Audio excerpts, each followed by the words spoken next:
ସେତେ ପର୍ଯ୍ୟନ୍ତ ଆମେ ଏ ଲଢ଼େଇଟା ଜାରି ରଖିବୁ।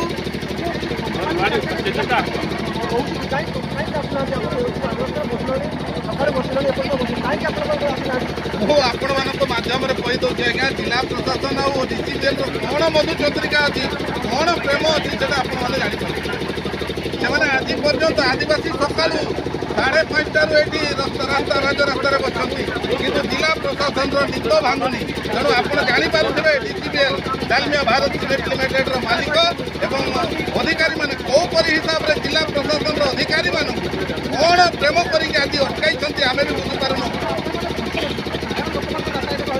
ନା ନା ନା ଆମେ ସାଧାରଣ ଲୋକଙ୍କୁ ଯାତାୟାତରେ କେବେ ଆଦିବାସୀ ବିରୋଧ କରିନି କି ମୂଲବାସୀ ବିରୋଧ କରିନାହାନ୍ତି।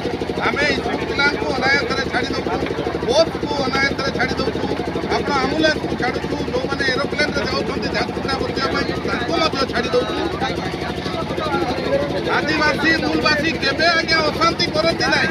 ଆଦିବାସୀମାନେ ସଦାବେଳେ ଶାନ୍ତି ଶୃଙ୍ଖଳାରେ ନିଜର କର୍ମକୁ କରିଥାନ୍ତି, ନିଜ ଦାବିକୁ ମଧ୍ୟ ଉପସ୍ଥାପନ